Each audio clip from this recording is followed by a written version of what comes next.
meningkatkan kemampuan dosen Universitas Brawijaya melalui Lembaga Pengkajian dan Pengembangan Pendidikan atau LP3, UB menginisiasi pelatihan pengembangan pembelajaran berbasis multimedia tingkat dasar bagi dosen Universitas Brawijaya. Kegiatan ini berlangsung di ruang pertemuan lantai 1 perpustakaan. Baik, Ibu sekalian, saya tidak akan terlalu lama untuk menyampaikan materi ini. Mungkin saya lebih senang nanti berinteraksi dengan Ibu dan Bapak. Saya yakin saat ini hampir semua dosen telah menggunakan teknologi multimedia di dalam pembelajaran. Sekurang-kurangnya menggunakan PowerPoint di dalam pembelajaran. Pertanyaan saya sekarang, apakah kita pernah melakukan satu evaluasi? Apakah pembelajaran kita cukup efektif? Nah, ini. Ibu dari mana, Bu? Oh, pidana. Selama ini Ibu menggunakan PowerPoint juga? Video? Iya. Semuanya sudah.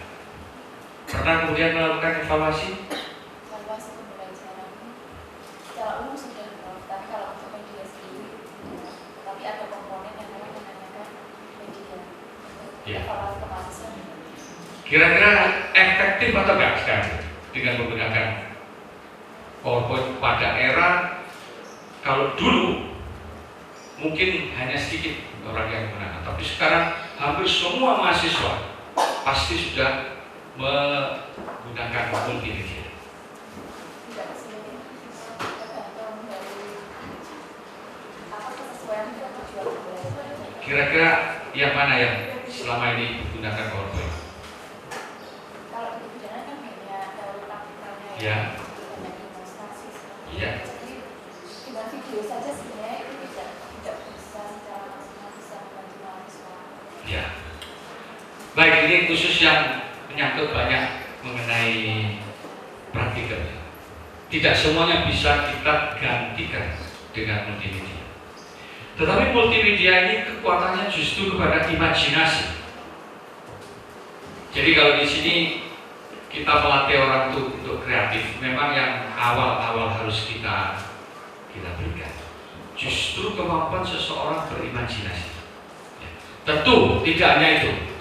Oleh karena itu pada hari ini saya ingin berdiskusi sedikit tentang metode pembelajaran saat ini dan kita sedikit berbicara juga tentang bagaimana dunia sekarang ini telah berubah.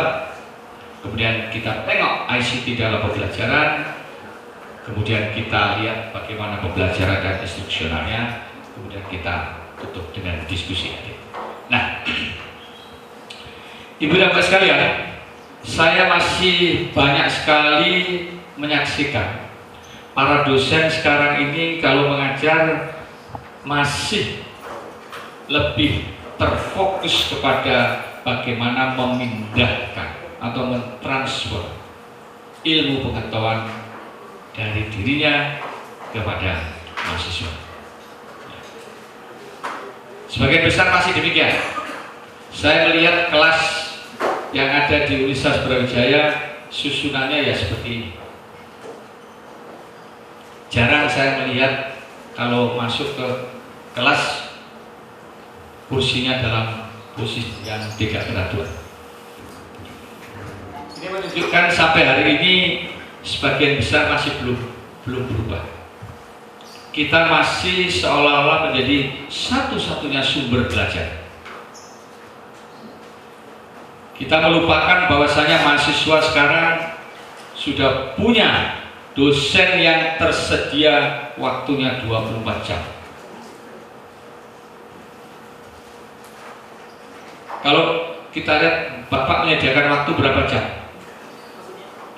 Menyediakan waktu berapa jam untuk mahasiswa Bapak?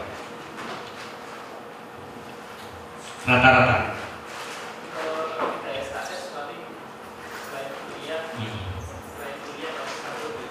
Satu dua jam, ya kan? Malam hari ditelepon mahasiswa tanya gitu pernah nggak? Kalau telepon, kalau SMS SMS ya? Dijawab saat itu atau masih alat visual saja? Saya jawab jam kerja, Pak. Jam kerja, oh baik, ya kan? Ada yang melebihi dari itu? Ibu datang bertanya, berapa jam Ibu menyediakan waktu untuk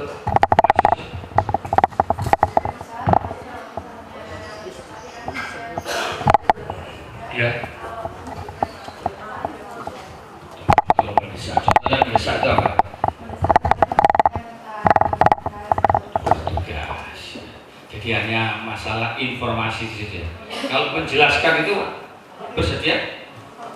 Bisa malam hari, Bu tadi saya nggak ngerti tentang Ibu dari jurusan apa? Program studi budidaya. Saya tadi kok rasanya nggak jelas bagaimana Ibu itu menanam apa hidroponik misalkan ya, bisa nggak dijelaskan lagi?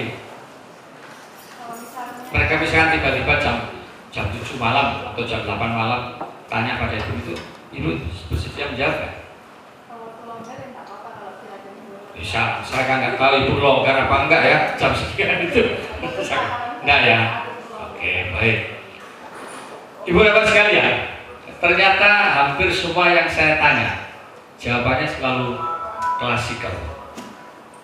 Jam kerja, kalau mendesak. Ya.